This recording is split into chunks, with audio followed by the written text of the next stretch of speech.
can get away with anything. Now,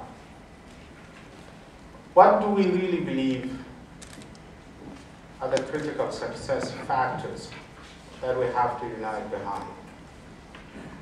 Because these are not simply negotiable for us as developing countries. The first fundamental that we have to agree on and fight for is the issue of the 1.5 degrees Celsius and the 350 ppm. And the centrality of this is because a deal that cannot safeguard humanity and nature is not a deal that we should entertain in the first place. Those who articulated a perspective and tried to persuade us that the 2 degrees Celsius is a sound choice have made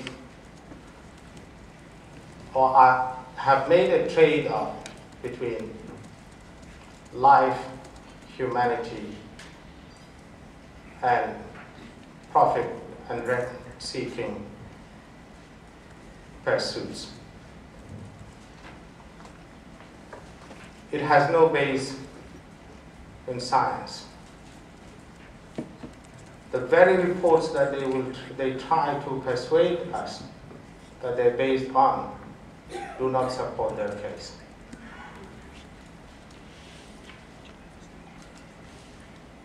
The IPCC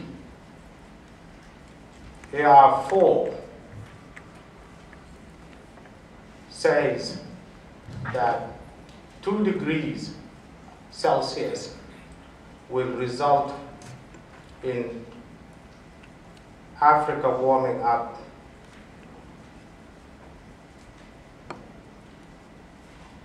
to 3.5.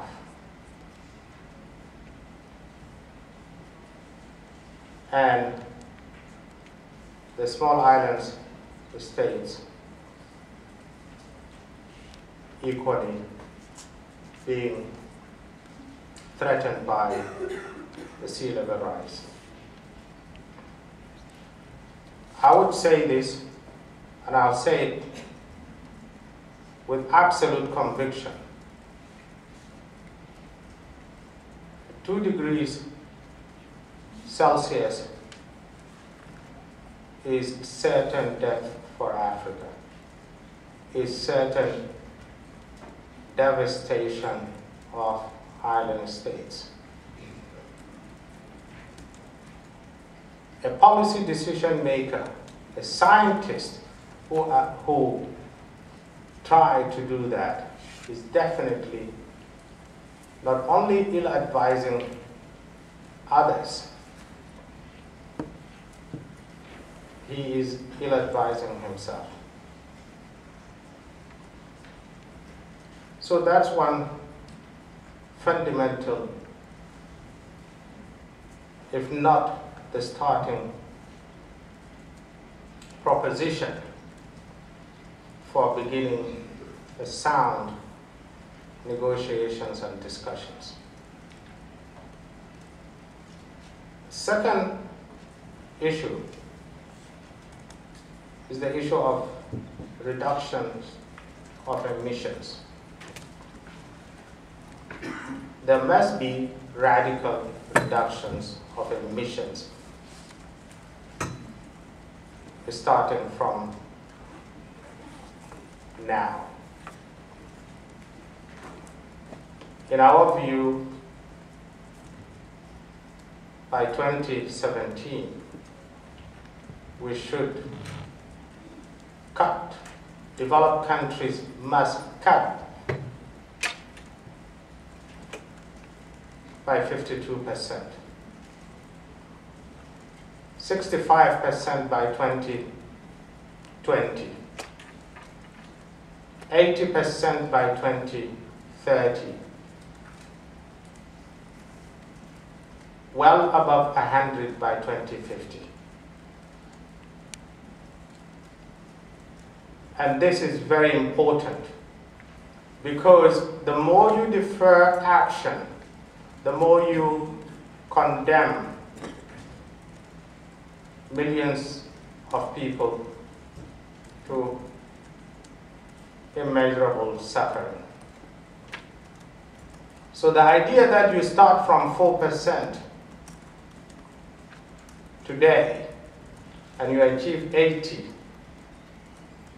or 50 in 2050 simply means that you do not care about the lives of those who will be devastated in this period until you pick up the pace. And this is one of the reasons we have asked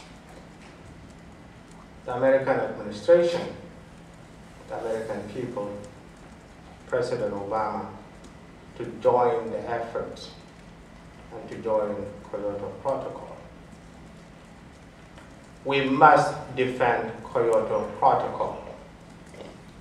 And those who think that not defending Kyoto Protocol is the way forward are totally misguided. Because if you eliminate the balance of obligations between developed and developing countries, and I will say this to our colleagues from Western civil society, you have definitely sided with a small group of industrialists and their representatives in your executive branches. Nothing more than that. You have become an instrument of your governments. Whatever you say, whether you think it's because it's tactically shrewd